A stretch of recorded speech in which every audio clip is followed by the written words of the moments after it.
네, 머니올라 시청자 여러분, 연블리의 비밀노트 시작해 보도록 하겠습니다. 요즘 증시 흐름 분위기 나쁘지 않은 것 같아요. 계속 언제까지 이렇게 될 수 있을지. 네, 뭐 그게 좀 관건이긴 한데, 근데 어쨌든 이제 미국도 많이 올랐고, 뭐 한국도 이제 2,600 넘어서 좀 안착은 했는데, 근데 그 위로 뭐 더 강하게 가지 못하고 있고, 약간 이제 횡보하는 그런 모습인데요. 일단 이제 미국과 중국이 관세 유예를 이제 하기로 했죠. 그래서 115%씩 관세를 인하하기로 했고, 그러면 이제 미국의 대중국 그 실제 관세율이 이제 원래 145%인데 기존에 이제 1기 때 그 관세 부과한 게 있어요. 한 19%. 그거 더하면 그래도 높긴 높죠. 여전히 49% 정도 네, 관세 부과되는데 그래도 기존보다는 좀 많이 낮아졌고 그런 이제 관세 전쟁이 이제 어느 정도 약간 이제 일단락 되다 보니까 기술주들이 많이 올랐고요. 특히 이제 엔비디아가 최근에 급등하면서 연초 이후 수익률이 이제 플러스로 다시 전환이 됐습니다. 그리고 이번에 트럼프 대통령이 또 가서 사우디에서 좋은 결과를 좀 얻어냈죠. 뭐 AI 데이터 센터에 관련된 뭐 엔비디아 칩 구매 또 이런 이제 무기 판매 이런 것들도 좀 있어서 긍정적이었던 것 같고요. 그리고 삼성전자가 정말 오랜만에 조단위 M&A 소식이 하나 네, 있었습니다. 맞아요. 예. 그렇더라고요. 그래서 주가에는 조금 긍정적으로 작용을 했던 것 같고요. 다만 이제 이번 주에 제약바이오는 좀 안 좋았던 게 그 약간이나 트럼프 대통령이 약간이나 행정명령에 서명을 해서 제약바이오들 같은 경우 이제 매출이 좀 줄지 않을까 하는 그런 우려 때문에 바이오가 좀 약했던 게 좀 아쉬운 부분이었던 것 같습니다. 네, 뭐 지난주부터 얘기가 나왔던 것들도 있고 해서 저희가 이제 하나하나 살펴보도록 하겠는데 먼저 미중 협상 이거 매운맛일 거라 그랬는데 네. 순한맛으로 된 거예요. 그러니까 생각보다 빨리 결론이 난 거예요. 왜냐하면 이제 첫 만남이니까 그때도 말씀드렸지만 뭐 미국에서는 그냥 아이스 브레이킹 정도 할 거다. 그리고 다음 회담에서 뭔가 결과문 나올 줄 알았는데 그날 만나자마자 전격적으로 그냥 합의가 돼버린 거죠. 우리 싸우지 말고 90일 동안은 일단 유예하고 그 90일 안에 협상을 해서 결론을 내자. 대신에 관세를 115%씩 낮추자. 이렇게 이제 결론을 빨리 내렸고. 그러니까 시장은 항상 기대값이거든요. 기대값보다 좋게 나오면 급등하는 거고. 그렇죠. 만약에 아무것도 없었으면 주가가 오히려 좀 실망했겠죠. 근데 그게 아니라 예상보다 관세율도 훨씬 인하됐고 그냥 만나자마자 바로 90일 유예 합의를 해버렸기 때문에 이 부분이 미국 증시, 그러니까 그동안 달러 자산을 좀 회피했던 투자들은 이거 생각보다 괜찮은데 네. 이러면서 미국에 다시 투자를 재개하는 그런 배경으로 좀 작용했던 것 같습니다. 불안감이 많았던 것만큼 네. 또 기대감으로 풀린 부분들이 있고. 근데 그렇다면 이제 미국, 중국이 말씀하신 대로 이렇게 빠르게 협상을 통해서 관세를 낮춘 배경은 뭘까요? 그러니까 이게 배경은 결국 서로 힘들었던 것 같아요. 제가 봤을 때 이게 빨리 했던 거는 며칠 후면 뭐 정말 월마트에 물건이 없어질 것 같다. 막 이런 얘기도 있었고 LA 항구로 지금 가는 배가 많이 줄어든다고 하는데 7, 8월이면 미국의 신학기가 또 시작돼 있기 때문에 그때 뭐 학용품이라든가 많은 물건들을 구매하는데 이런 것들 대부분 다 중국산이 많아요. 근데 이거 없으면 다른 나라산이나 미국산 사야 되는데 그럼 가격이 비싸거든요. 그래서 이제 그런 좀 약간의 불만이 있을 수 있다라는 부분도 있었고 또 중국 입장에서는 이 미국 무역에 이제 종사하는 인구가 그때도 한번 말씀드렸던 것 같아요. 한 2천만 명 가까이 되기 때문에 네. 이 사람들이 이제 실직자가 될 수도 있거든요. 그래서 이제 이 서로에 대한 이제 부담이 사실 하나씩은 있던 거죠.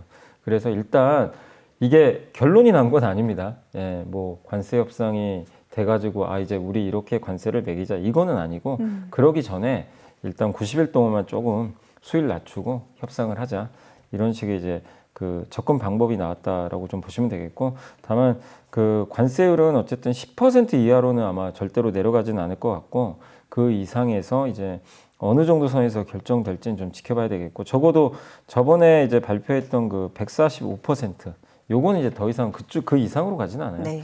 그래서 그 10%랑 145 사이 정도에서 결정이 어떻게 될지 한번 우리가 좀 주목을 해야 될 것 같습니다. 그래서 90일 동안 이제 협상이 나올 것 같고 다만 이제 중국과 협상에 앞서서 우리나라 같은 경우는 7월 8일까지 결론을 내야 되거든요. 예, 그러니까 7월 8일. 일본, 뭐 한국, 뭐 많은 국가들은 이제 그 데드라인이 7월 8일이에요. 그래서 중국보다는 이제 다른 나라의 협상 결과가 먼저 나올 수 있기 때문에 그쪽에도 좀 주목을 해야 될 것 같습니다. 네, 근데 어쨌든 이렇게 됐으니까 아무래도 관세 관련된 우려들은 앞으로도 조금 그죠. 이제는 완화되지 않을까. 이제 더 나빠질 건 사실 없는데 그렇죠. 이제 그거죠. 근데 이제 증시가 오르잖아요. 또 눈높이가 또 올라가게 돼요. 그래서 뭔가 좀 합의 결과가 잘 안 나오거나 네. 관세 이게 늦어진다거나 그러니까 엄청 눈높이가 낮았는데 이제 이제 올라가 버렸으니까 그거보다 더 좋은 결과 내야 되거든요. 그러니까 관세율을 많이 낮춰야 돼요, 생각보다. 근데 그런 게 만약에 이제 2달밖에 안 남았는데 네. 안 나오면 정신 또 급나갈 수도 있어요. 항상 이게 기대값과의 싸움이거든요. 맞아요. 그래서 그 부분은 우리가 잘 주목해야 될 것 같습니다. 네. 자, 우리 저번에 뵀을 때 트럼프 대통령의 중동 순방 결과도 지켜보자 이렇게 얘기를 해주셨는데 네. 진짜 이게 긍정적 결과로 나오면서 이제 엔비디아 같은 기술주의 급등까지 이어졌습니다. 그리고 뭐 우리나라 반도체에도 긍정적인 효과를 준 것 같은데 이것도 좀 짚어보겠습니다. 그러니까 트럼프 대통령이 그냥 자화자찬할 만해요. 뭔가 성과를 낸 건 맞습니다. 근데 이거 실제로 그 금액이 어느 정도까지 지출될지는 모르지만 일단 미국과 사우디가 850조 규모의 이제 서로 협력을 좀 맺었고 뭐 카타르도 있고 아랍에미리트도 네. 이제 경제 협정을 맺었기 때문에 뭐 미국 입장에서는 당연히 좋은 결과라고 봐야 될 것 같고 또 이제 중동 입장에서는 사우디도 그렇고 미국에 이제 무기를 확보할 수 있다는 이제 무기 거래가 좀 사실 끊어졌거든요. 네. 그래서 미국의 무기를 이제 또 이제 살 수 있다라는 그런 좀 그 부분도 이제 사우디 입장에서는 좀 긍정적이었던 것 같아요. 근데 사우디가 제일 좀 중요했는데 빈살만 왕세자랑 이제 회담한 뒤에 협정이 서명을 했고 여기서 가장 특징적인 게 이제 엔비디아죠. 엔비디아의 첨단 이제 AI 반도체 칩 한 18,000개 정도를 일단 이제 사우디 그 휴메인이란 기업이 있거든요. 네. 요게 빈살만 의장이 이제 긴급하게 만든 기업이에요. 이거 이제 그 트럼프 대통령이 가기 전에 만든 이제 신생 벤처 기업인데 여기가 데이터 센터를 짓나 봐요. 근데 여기에 이제 엔비디아 칩을 공급하기로 결정을 했고 그 다음에 또 팔란티어가 급등했던 배경은 미국 12개 방산 기업이 사우디와 무려 1,420억 달러에 달하는 역사상 최대 규모의 방위 장비 판매 계약을 또 체결했다라는 그런 소식이 있었습니다. 그래서 이걸 통해서 이제 미국의 무기들이 이제 본격적으로 이제 가게 됐는데 그래서 방산 기업들도 상당히 이제 좋은 성과를 냈고 그래서 방산과 AI, 요 반도체 요런 부분들이 중동의 좀 성과물이다라고 좀 보시면 좋을 것 같고요. 그래서 이 미국의 기술주 입장에서는 어쨌든 시장이 중동 시장은 좀 닫혀 있는 시장이었거든요. 이게 열려버린 거죠. 네. 그러니까 매출 성장에 대한 기대감이 붙으면서 이 미국 기술주에 좋게 작용했고 그래서 트럼프의 이 중동 순방은 나스닥을 한 단계 더 레벨업 시킨 좀 원인 중에 하나였다라고 좀 보고 있습니다. 네.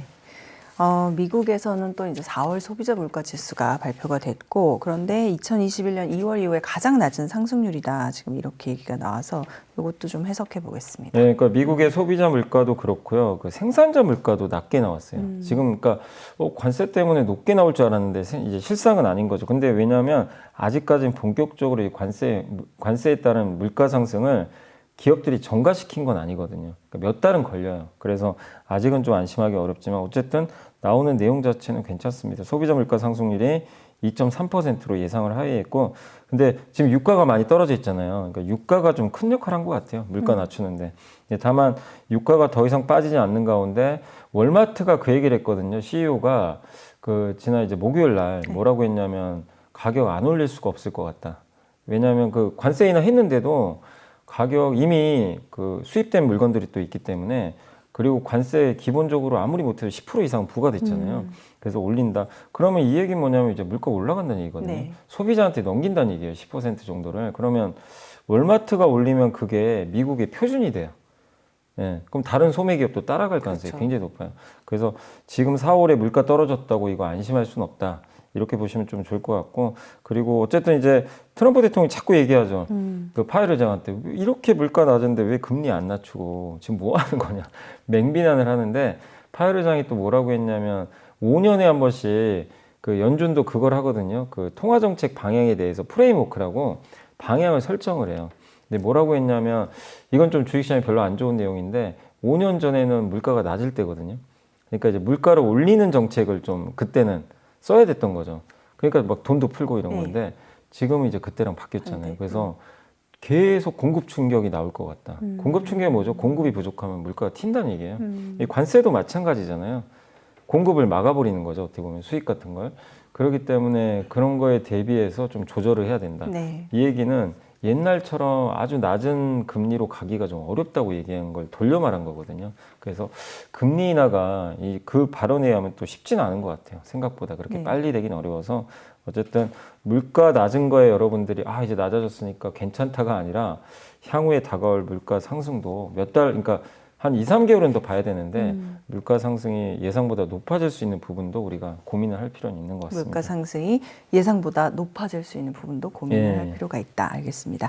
자, 그리고 미국 공화당의 기조는 어쨌든 이제 감세 기조인데 감세를 하려면은 이 재원 마련이 또 중요하게 되고 그래서 이 재원 마련을 위해서 미국 공화당이 이제 전기차 세액 공제를 내년까지만 유지하고 또 친환경 산업 주는 보조금 AMPC도 1년 앞당겨서 폐지한다 이런 얘기가 나왔습니다. 자, 그러면 이건 당연히 전기차, 배터리, 태양광 이런 업종에는 부정적으로 영향을 주겠죠? 근데 이게 업종마다 반응이 너무 달랐어요. 왜냐하면 태양광 풍력은 폭등을 해버렸어요. 예? 이 이후로. 그래요. 네, 그러니까 다들 이제 아마 놀라셨을 것 같고, 근데 배터리는 안 좋았어요. 그러니까 이제 한번 정리를 해드리면 네. AMPC가 뭐냐면 다시 한번 설명드리면 첨단 생산 세액 공제라는 용어인데, AMPC. 예, 이게 미국에서 그러니까 여러분이 만약에 미국에 배터리 공장을 지었는데 배터리 하나 만들 때마다 보조금 주는 거예요, 그냥. 여기서 만들었으니까 고맙다. 세금 깎아줄게 이거죠. 돌려주는 건데 그럼 당연히 미국에서 많이 만들면 혜택이 돌아가잖아요. 이게 2032년까지예요, 원래. 네. 근데 이번에 이제 그 공화당에서 나온 초안이니까 이건 결정된 게 아니에요. 법안 통과된 거 아니에요. 초안인데 초안이 그러니까 제일 센 거죠, 사실 어떻게 보면. 2031년으로 1년 앞당긴 거죠. 2031년. 그러니까 이제 시장이 안도한 거예요. 1년밖에 앞당기질 않았는데 왜냐하면 트럼프 당선되고 나서 이런 산업 별로 안 좋게 이것도 생각하잖아요. 일종의 기대감 거예요. 맞아요. 기대감. 예. 그래서 좀 우려도 했었어요. 이거 폐지되면 어떡하지? 최악은 그거예요. 아예 보조금을 안 줘버리는 거예요. 근데 보니까 31년이면 1년밖에 네, 차이 안 나는구나. 큰 차이 안 나고 물론 풍력은 27년인가 28년까지니까 좀 더 그렇지만 완전히 폐지된 건 아니거든요. 그러다 보니까 이제 특히 태양광은 이제 급등을 했고 또 한 가지 뭐가 들어갔냐면 이것 때문에 좀 많이 갔던 것 같아요. 우려 외국 집단에는 안 주겠대요. 그러니까 거의 중국 얘기죠. 중국 기업이 미국에 와서 이런 걸 생산한다. 그럼 안 준다는 얘기예요. 28년부터는 아예 안 주는 거고 중국산 소재나 이런 걸 써서 만드는 것도 그 회사한테는 보조금 안 준다. 네. 그러니까 중국 배척이죠. 그러면 누가 좋겠어요? 미국의 생산 공장 갖고 있는 한국도 좋죠. 그렇죠. 네. 뭐 미국도 기업도 좋으니까 이 두 가지 이제 어우러지면서 급등했는데 그럼 배터리는 같이 적용돼야 되는 거 아니냐? 그럼 호재일 수 있는데 배터리는 왜 못 갔냐면 전기차 구매할 때 7,500달러 주거든요, 지금. 이제 미국에서는 네. 그 IRA 법안에 의해서 그거를 내년까지만 하겠대요. 원래 이게 2032년까지예요. 근데 이거를 6년 단축해 버린 거예요. 그러니까 당장 이제 1년밖에 안 남은 거예요. 그러면 전기차 안 팔리겠구나 또. 이 우려가 더 커진 거죠. 그래서 이게 전기차 살 때 주는 구매 보조금을 단축시켜 버리니까 네. 전기차는 안 좋네 이러면서 이제 배터리는 좀 안 좋았는데 근데 시장에서는 뭐 의견은 엇갈리지만 제 개인적인 생각으로도 우려했던 것보다 훨씬 좋은 맞다. 결과예요, 사실. 계속 매운맛을 네, 걱정했는데 계속 작년에 순한 맛이에요. 당선되자마자 IRA 없애버린다 그랬거든요. 그러면 아예 보조금 자체가 다 없어져요. 근데 그건 아니거든요. 그리고 생각해야 될 건 이거는 공화당의 초안이니까 가장 센 거예요. 그래서 오히려 더 완화될 수도 있어요. 오히려 그렇죠. 이제 네. 앞으로 가면서. 왜냐면 민주당은 반대한다 그랬고 공화당 의원 중에 21명도 반대를 한다고 그러더라고요. 자기 지역구에 이런 공장들이 많이 지어졌는데 일자리도 창출돼서 좋은데 이걸 안 해버리면 또 지지력이 좀 약해질 수 있으니까 그래서 결론적으로 뭐 배터리는 좀 아쉬운 결과가 나왔어요. 주가는. 그렇지만 배터리주들한테도 저는 나쁜 결과는 아니다. 최악보다 훨씬 좀 좋은 정책이 나왔다라고 좀 보고 있습니다. 네. 친환경 산업에 주는 보조금은 AMPC를 알겠습니다. 네. 자, 그래서 이제 4월 2일 관세 그야말로 충격이 컸는데 그 이후에 미국 증시는 지금 거의 낙폭을 만회한 것처럼 느껴지고요. 네. 또 달러도 다시 강세로 되고 있고 그런데 금값이 급락세거든요. 네. 그래서 이제 그러면 금은 피크아웃인가 뭐 이렇게 얘기들을 하는데 이건 어떻게 보시는 건지 그리고 유가도 아까 말씀을 주셨는데 이것도 지금 회복 중이거든요. 그러면은 앞으로 좀 더 상승을 하게 될까요? 그러니까 금과 유가가 정반대로 지금 가잖아요. 이제 유가는 경기 침체가 나오면 안 좋은 건데 최근에 이제 관세가 유예되니까 경기 생각보다 나쁘지 그쵸. 않겠다. 그러니까 이제 올라오는 거고 금은 반대였죠. 금은 안전자산이고 경기 침체기에 오히려 또 돋보이기도 하고 또 금은 관세 때문에 오히려 수혜받았잖아요. 미리 미국에서 기억하시겠지만 금 수입이 엄청 늘어나가지고 좋았는데 이게 이제 반대급부로 작용을 하는 거죠. 그래서 금값은 좀 피크아웃 하지 않았냐. 그렇다고 금이 뭐 계속 무너지는 건 아닌데 금에 대한 수요는 조금 확실히 좀 둔화되는 것 같고요. 네. 최근 데이터 보니까 미국의 금괴 수입이 확 줄어버렸어요. 오히려 미국에서 금을 다시 수출하는 물량이 늘어나 버렸대요. 그러니까 금에 대한 공급은 좀 늘고 있기 때문에 금은 단기적으로 조금 부진할 수 있다. 이렇게 보시면 좋겠습니다. 그래서 그렇지만 그럼 금 투자하시는 분들은 이번 기회에 그럼 만약에 금이 좀 빠지면 투자를 한번 해볼까 이런 그렇죠. 좀 고민도 있을 수 네. 있잖아요. 너무 올랐으니까. 근데 그 전략은 저는 괜찮다고 생각해요. 빠졌을 때 네, 들어간 오히려 전략. 왜냐하면 단기로만 조심을 하시면 되겠고 기본적으로 저희 당사에서도 최근에 자료가 하나 나온 게 있거든요. 네. 그걸 좀 참고해서 말씀드리면 네네. 금에 대한 수요가 구조적으로 계속 늘어나요. 왜냐하면 중앙은행들이 계속 사거든요. 달러 대신에 금을 일정 부분 사고 있어요. 옛날과는 좀 다른 거죠. 뭐 러시아, 중국, 수많은 국가들이 옛날에는 그냥 달러 샀는데 이 달러가 좀 요즘에 신뢰를 많이 잃잖아요. 그래서 금으로 많이 이전하는 수요가 있는데 장기적으로 금이 연간 세계 각국의 중앙은행에서 사는 게 한 1,000톤 정도 될 걸로 지금 예상을 하거든요. 이 1,000톤만 사면요. 연간 금 가격이 20%나 올라간대요. 이 수요만 이렇게 붙게 되면. 어쨌든 예. 그러니까 이게 중장기적으로는 금에 올라갈 대한 수밖에 수요가 없네요. 진짜 있는 구조적으로. 거죠. 예. 그래서 지금 금이 전 세계 그 상품 중에 차지하는 비중이 한 4% 정도 된대요. 뭐 비트코인이나 주식이 다 합치면 네. 금 비중이 4%예요. 일종의 시총 같은 예. 느낌으로. 근데 이게 4.5까지만 늘어도요. 금값이 지금 3,000달러잖아요. 6,000달러까지 간다는 분석 보고서도 있어요. 왜요? 예. 그러니까 만약에 4.5까지 늘어난다는 늘어나면. 가정이면 0.5만 늘어도 그런 가정이 있어요. 그러니까 단기적으로는 금은 좀 빠질 가능성이 높아요. 아까 말씀드린 대로 그 모멘텀이 다 끝나버렸잖아요. 근데 나중에 또 갑자기 관세 또 협상이 잘 안 되거나 그리고 제가 말씀드리고 싶은 거는 중장기적으로 금에 대한 수요가 높기 때문에 네. 그런 걸 본다면 금은 중장기 또 우상향할 수도 있다는 거죠. 그러니까 이런 자산이 만약에 여러분들도 그런 거에 동의한다면 네. 지금 급하게 덤빌 건 아니지만 만약에 금이 확 빠져준다면 적립식 투자도 괜찮다는 거죠. 어디까지 빠질까요? 그건 저도 알 수가 없죠. 그러니까 지금 3천 거의 한 500 가까이 갔다가 지금 좀 내려오고 있는데 뭐 3천이 깨지면 투자하기는 되게 좀 편할 수도 있겠죠. 예, 이제 그 3이라는 숫자가 좀 가지는 의미가 있잖아요. 네. 이게 어쨌든 저는 당분간 좀 금 저도 조정 받을 것 같지만 중기적으로는 여전히 긍정적으로 볼 필요는 있는 것 같고 국제유가는 일시적으로 보고 있어요. 상승은 왜냐하면 공급이 늘 수밖에 없어요. 뭐 아시겠지만 사우디가 이제 증산 들어가거든요. 공급이 이제 늘 수밖에 없는 구조고 이란과 핵 협상도 하겠다는 얘기가 있어요. 트럼프 대통령이 그거 언급했더라고요. 그러면 이란이 들어오면 공급이 또 늘어납니다. 제재가 풀리니까. 그래서 유가는 크게 오르긴 좀 쉽진 않다. 네. 여전히 이렇게 보고 있습니다. 유가는 크게 오르긴 쉽지 않고 금은 기회를 좀 노려볼 필요가 있다. 이렇게 알겠습니다. 자, 환율 얘기도 좀 해볼 텐데 지난 5일 어린이날 그러니까 이탈리아 밀라노에서 한미 양국이 환율 협의했다 뭐 이런 보도 있었거든요. 그러면은 지난번에 그 이창용 총재가 언급했었던 트럼프 대통령의 통화 가치, 그러니까 원화 통화 가치 네, 절상 맞습니다. 요구겠죠. 이게 사실일 가능성이 높다라고 봐야 되나요? 그러면은 이제 환율은 하락하게 되는 거죠. 네, 그러니까 이창용 총재가 이걸 언급을 했었잖아요. 그때 한번 소개해드린 대로. 근데 실제로 만났던 거죠. 이탈리아에서 지금 한미가. 그래서 그 뉴스 보고 저도 깜짝 놀랐거든요. 이게 진짜 사실일 가능성이 높겠구나. 이런 거 보면. 그래서 실제 이제 요 보도 나오고 다시 환율이 그러니까 1,400원에서 다시 급락을 해버렸어요. 1,300원대로. 그래서 일단 스콧 베센트 재무장관은 좀 선은 그었어요. 뭐라고 했냐면 이 그 관세 협상과 환율 협상은 별개일 거다. 그러니까 관세 지렛대로 활용하기 위해서 환율 그 요구를 하는 건 아니다. 이렇게 좀 그 언급을 했지만 일단은 만났다는 측면에서 시장은 이렇게 생각하는 거죠. 아시아 각국에 트럼프 대통령이 압력을 넣은 게 아닌가. 왜냐하면 그러지 않고 만날 이유가 별로 없기 때문에 아마 그걸 지금 유출하는 것 같아요. 근데 미국이나 뭐 한국 정부 입장에서는 그걸 명확하게 얘기는 안 해주니까 알 수는 없어요. 그냥 추정을 해야 돼요. 우리가 합리적 의심을 할 수밖에 없는 상황인데 그래서 시장의 데이터를 보고 판단할 수밖에 없어요. 이 뉴스가 나오고 환율이 1,400원에서 밑으로 쭉 빠져버렸습니다. 네. 그 얘기는 뭐죠? 트럼프가 압력을 행사하고 있구나. 시장은 그렇게 일단 생각하고 있다라고 여러분들도 받아들이시면 되겠고 근데 만약에 이 요구가 진짜로 사실이면 환율은 더 떨어질 가능성이 높아요. 압력을 넣는 거니까. 옛날에 프라자 합의도 그랬잖아요. 80년대에 독일의 마르크화랑 일본의 엔화가 사실 그 프라자 합의하고 나서 폭등해 버렸죠, 사실상.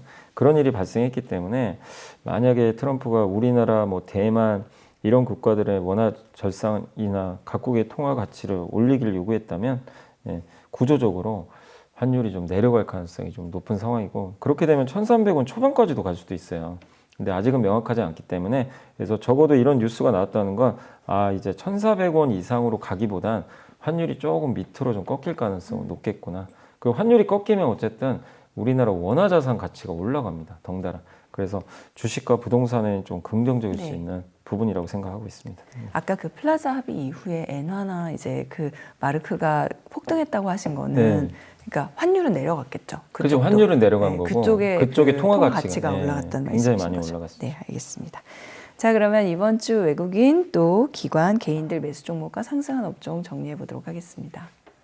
네, 먼저 이번 주 외국인들이 많이 매수한 주식 10개 종목을 살펴보겠습니다.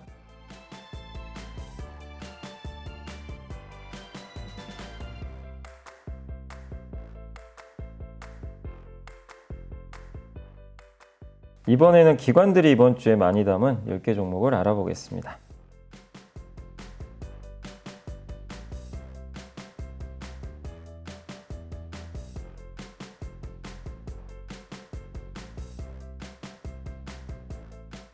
이번에는 개인들이 이번 주에 가장 많이 산 주식 10개 종목을 살펴보겠습니다.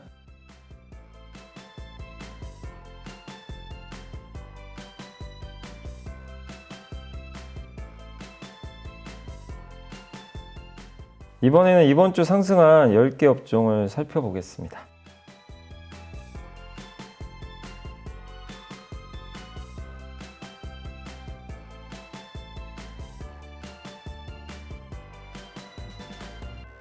자, 이번 주에 상승한 업종 가운데 진짜 아까 말씀하신 태양광도 있네요. 네. 좋은 흐름이 좀 더 이어질 거다 이렇게 보시는 분야는 어딘가요? 근데 사실 이제 태양광이 정말 정책 이슈로 완전히 많이 오르긴 했는데 지금은 조금 오히려 좀 약간 좀 지켜봐야 될 그런 구간인 것 같고요.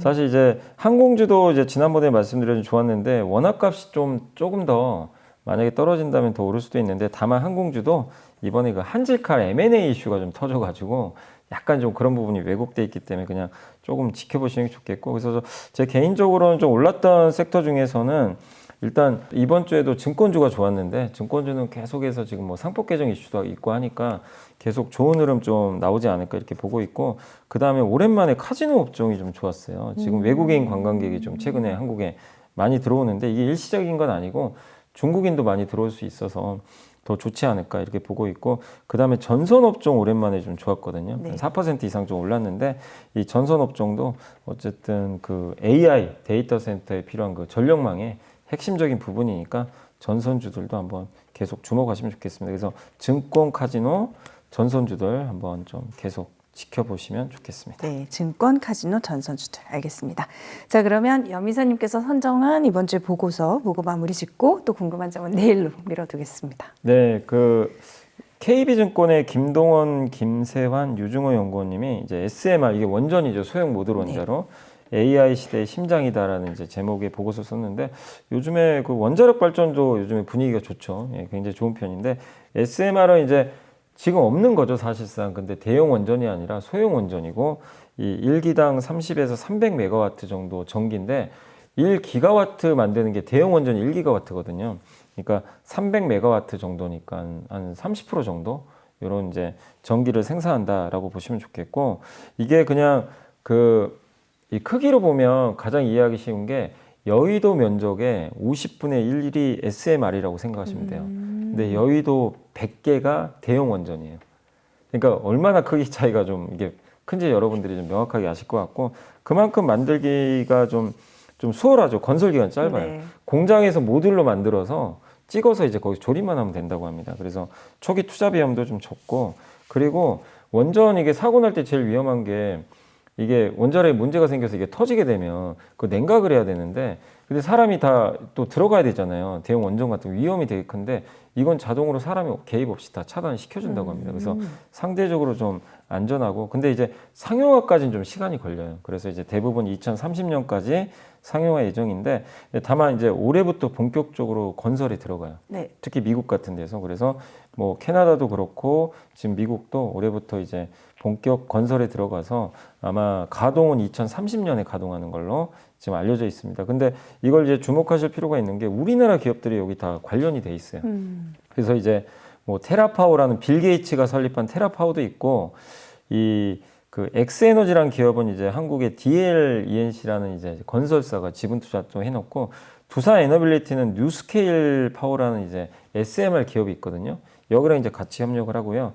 현대건설은 홀텍이라고 있어요.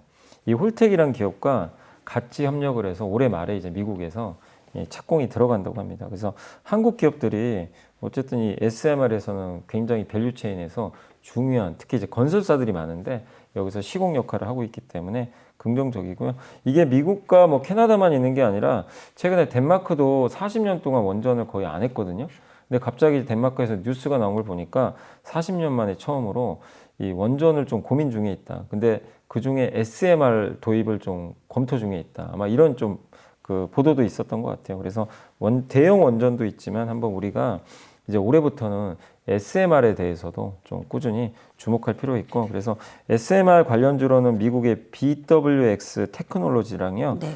센트러스 에너지, 유럽의 롤스로이스 이걸 꼽아주셨고 한국에서는 두산 에너빌리티, 현대건설을 제시했으니까 롤스로이스도. 예, 맞습니다. 예, 그래서 이런 기업들 한번 참고하시면 좋을 것 네. 같습니다. 우리가 아는 그 롤스로이스. 네, 맞습니다.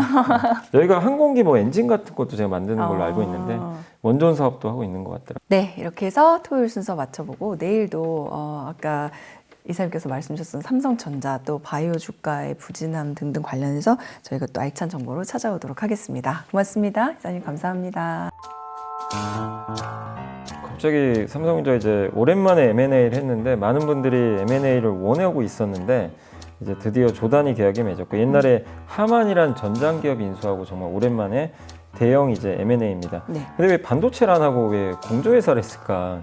그걸 이제 많은 분들이 좀 의아해하세요. 반도체 기업 이제 인수하는 걸로 좀 많이들 기대했는데 그게 아니니까 좀 김이 좀 빠질 수도 있어요. 근데 이 이재용 회장의 이제 생각은 그런 것 같아요.